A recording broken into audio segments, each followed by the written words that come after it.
Hey, what's up good people? Welcome back to Ashraf Channel. Okay guys, hari ini Acap nak berkongsi dengan korang satu kronologi seorang mamat yang bernama Simon ataupun dikelar sebagai The Tinder Swindler. Apa benda tu kan? Series ni ada keluar kat Netflix. Sekejap lagi kita cerita apa si Simon ni dah buat. Okay, so korang yang baru masuk, yang baru jumpa channel Acap ni, Acap ucapkan selamat datang. Jangan lupa tekan like, share dan juga bell notification kalau korang suka video-video Acap yang Acap nak kongsi selepas ni. Okay, so kita tengok intro and then kita start cerita pasal Simon. Roll it.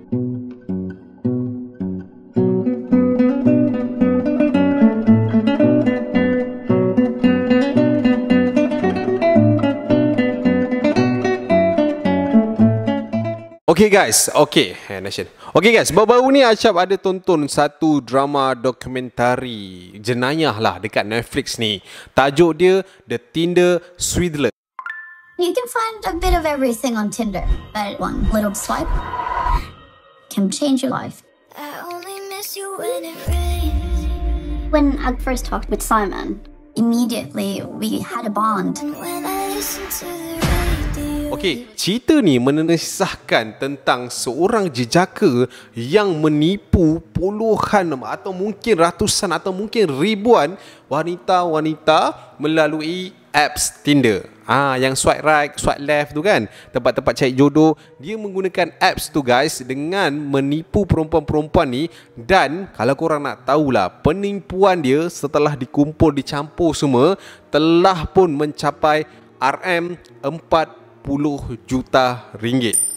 Mamat dia punya kerja, dia tipu dapat 40 juta ringgit. Semualah, bukan seorang je. Okey, Mamat ni dikenali sebagai Simon, seorang lelaki yang berdarah Israel, atau nama sebenar beliau adalah Simon Yehuda Hayut. Itu nama yang betul dia. Nama Tinder dia bukan. Nama Tinder dia lain. So apa taktik dia guys, ataupun dia punya modus operandi dia guys? Apa yang dia gunakan untuk dia kelentong perempuan ni? Dia ada 3 guys. First, dia kenalkan diri dia sebagai Simon Leviev kerana dia ni mengaku, dekat yang nombor 2 ni lah, dia mengaku bahawa dia merupakan salah seorang anak kepada jutawan berlian Israel dan juga Rusia yang terkenal di seluruh dunia. Yang ketiga, dia akan pick up semua perempuan yang dia kenal ni menggunakan private jet dia. And then dia akan bawa perempuan-perempuan ni pergi kat 5-star hotel dia. Dia layan baiknya. Malam tu dia akan start drama penipuan dia. So guys, ada 3 orang mangsa yang menonjolkan diri mereka di pihak media untuk menceritakan tentang penipuan Simon ni. Okay, so Acap bacakan 3 nama orang mangsa ni. Yang pertama is Cecil Fejhoy. Nombor 2 adalah Pernilla Sojholm. Dan yang ketiga adalah Ellen Charlotte. So tiga-tiga ni diorang ada cerita yang berbeza-beza. Contoh Cecil ni, kalau korang nak tahu dia punya terpengaruh, terpedaya dengan Simon tu sampai sanggup buat loan kad kredit bernilai 200,000 lebih dolar. Bukan ringgit Malaysia, dolar guys. Setiap kali Simon tu minta, dia bagi. Simon minta, dia bagi. Last apa pun tak dapat. Biasanya si Simon ni, dia akan buat satu cerita ataupun dia akan buat cerita yang sama je dengan perempuan-perempuan ni, which is dia akan cakap yang dia ni dalam bahaya dan dia tak boleh stay dekat mana-mana kawasan dalam tempoh masa yang lama. Katanya dia ni kan pengusaha berlian. Dia kata dia ni orang yang bisnes besar-besar, memang ramai musuh, orang tengah kejar, so dia tak boleh stay.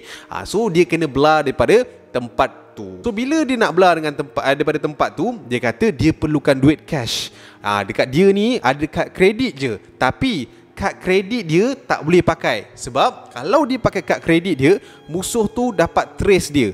Faham tak maksud dia? So dia kata, saya tak boleh pakai kad kredit saya, nanti musuh akan trace. Saya pakai kad kredit awak dulu.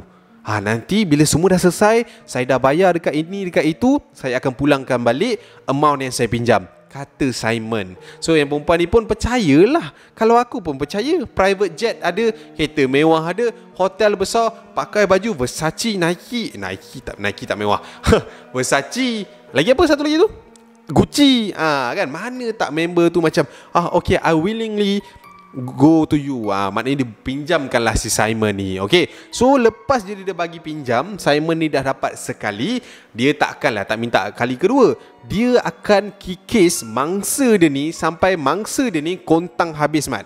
Itulah yang terjadi kepada Cecil tadi.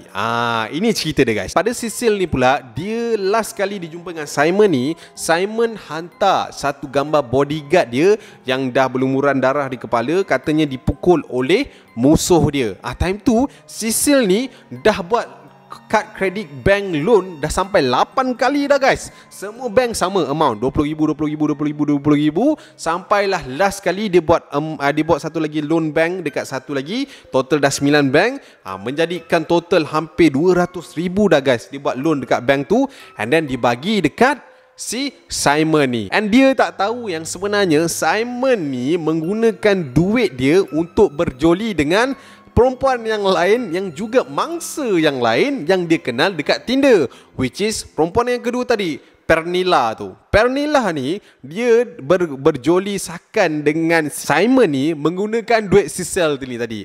Cecil ni bukan main percaya bagi duit. Jantan ni pergi pakai duit tu, pergi enjoy pula dengan perempuan lain. Itu cerita dia. So bila dah lambat laun si Cecil ni nampak perangai Simon ni, dia ni nak scam aku ni, dia nak tipu aku ni kan. So Cecil ni pun belah secara sendiri and dia hilang secara perlahan-lahan. So waktu dia dengan Pernilla ni, guys, dia pun sama juga cerita dengan Pernilla yang dia ni sedang dikejar musuh and apa semua. Dia minta kat Pernilla ni $30,000 dan dia berjanji dia akan bayar secepatnya mungkin selepas semua urusan dia selesai. Dia dengan Pernilla ni tak lama sebab Pernilla ni jenis suka push dia, guys. Suka push dia. Bila nak bayar sampai tahap si Simon ni dah macam dia dah mati akal, dia bagi cek dekat Pernilla. Tapi itulah, cek yang dibagi tu cek tendang, cek kosong. Lepas dia bagi cek, kena tipu apa semua, Pernilla ni bising, Pernilla push dia lagi, dia bagi 1 jam mewah dekat Pernilla. Bila Pernilla ni pergi kedai, jam tu palsu. Besar hawa pula kan si Simon ni. Last sekali, dia kata macam ni lah, aku sekarang ada urusan kat luar negara ni, tapi aku akan transfer dekat kau malam ni. Tunggu, sudah 2 tahun tak ditransfernya.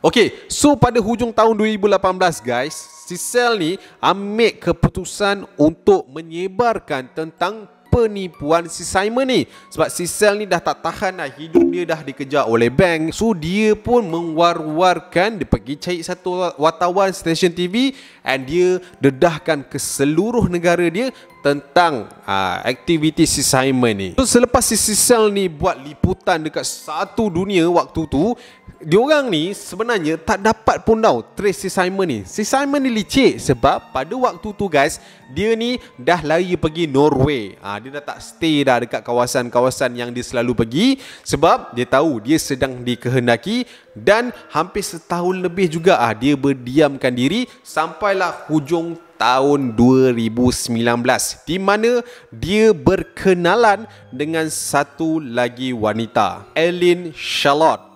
Ellen Charlotte ni, ini dia punya otak ada pandai sikit. Acap tak sure dia ni pereka fashion ke apa, tapi dia memang mahir bab fashion. So waktu tu, guys, cerita tentang kes penipuan Simon ni memang dekat media masa, artikel memang tengah kecoh, memang tengah hangat. Dan satu hari tu, guys, nak jadikan cerita, nak katanya tupai terciduk selepas melompat-lompat, si Charlotte ni terjumpa satu artikel yang berkaitan dengan Simon. So dia tengok, Simon ni penipu lah, apa benda lah, gunakan Tinder lah, tipu perempuan ini.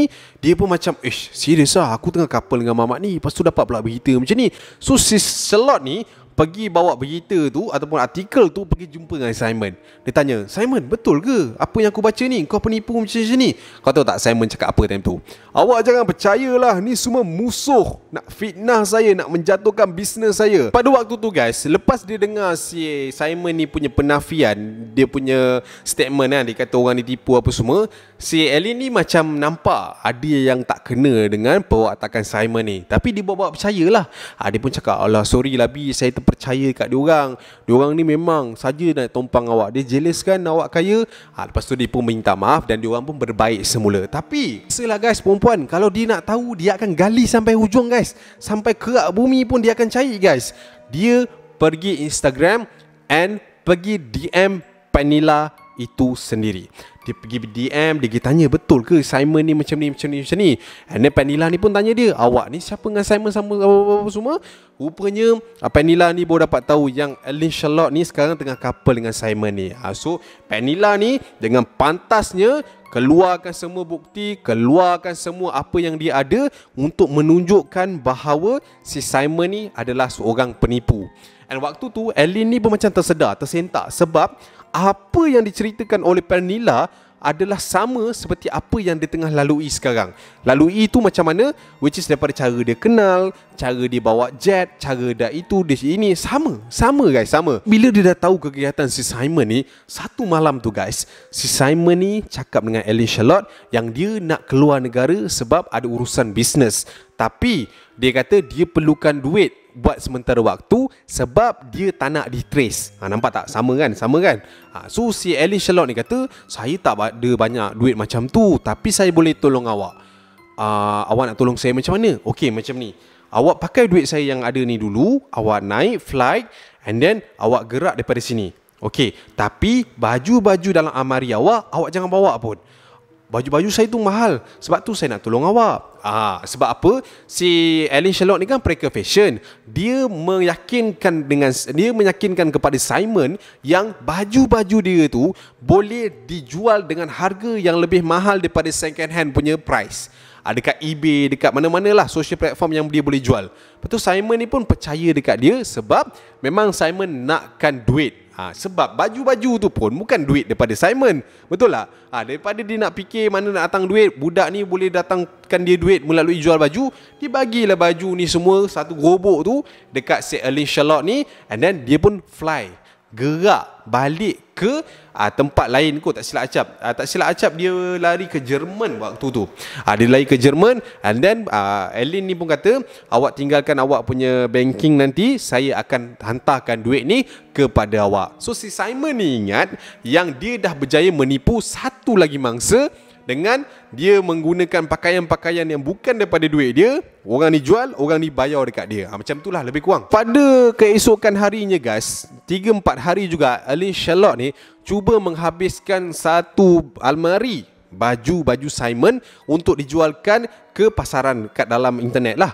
Memang laku keras guys, memang laris, dan nak jadikan cerita, habis jual dia. Okay, so lepas dah habis jual, dia dapat duit yang sangat banyak, beratus-ratus ribu guys waktu tu, beratus-ratus ribu dolar lah. And then sampai waktunya si Simon ni pergi call si Ellen Charlotte ni. Call tak dapat. Call tak dapat. Ellen Charlotte telah pun hilang daripada pandangan si Simon. Akhirnya senang cerita, si Simon ni terciduk lah, kena kencing dengan si Ellen Charlotte ni. Sebab Ellen Charlotte ni tahu kau penipu, sebelum kau perkenakan aku perkenakan kau dulu. And duit tu dia cuba bantu sesal dengan Pernilla untuk bayar duit kat bank apa semua.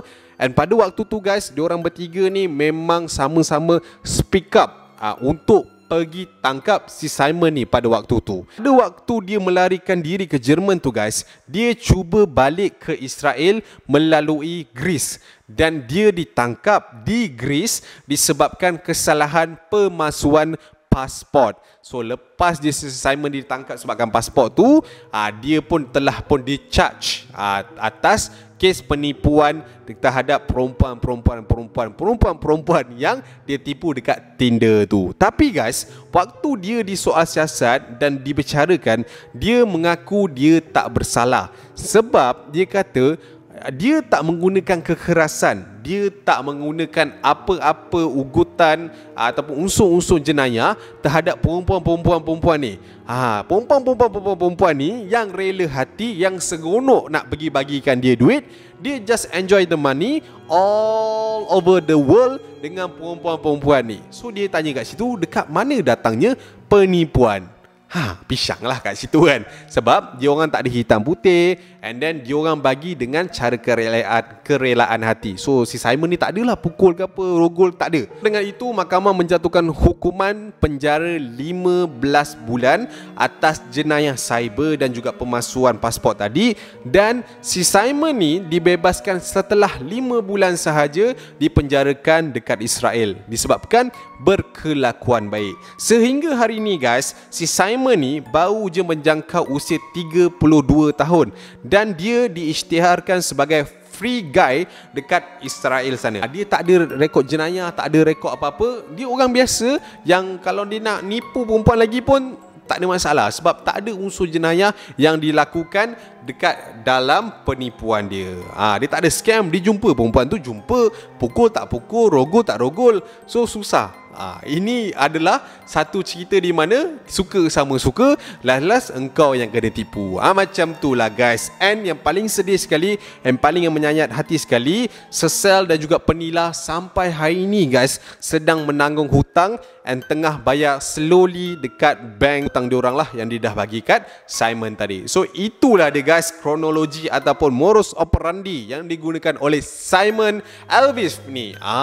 Nampak tak guys? Seorang penipu Tinder yang hidup mewah. Kau bayangkan, sebelum dia jumpa Sesel tu, dia dah ada private jet. So kita tak tahu sebelum jumpa Sesel tu dah berapa banyak perempuan dia tipu sampai dia dah boleh beli private jet tu. Dan dia juga telah pun diharamkan dekat Tinder dan beberapa apps hubungan yang lain lah. So kalau kau nak cari dekat tempat-tempat lain memang dah tak ada dah.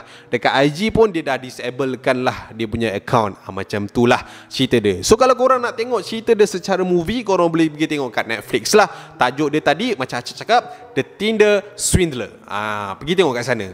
Lebih faham kot mungkin. So kat sini sedikitlah pesanan Acak kepada kaum-kaum hawa sekalian, terutamanya kan.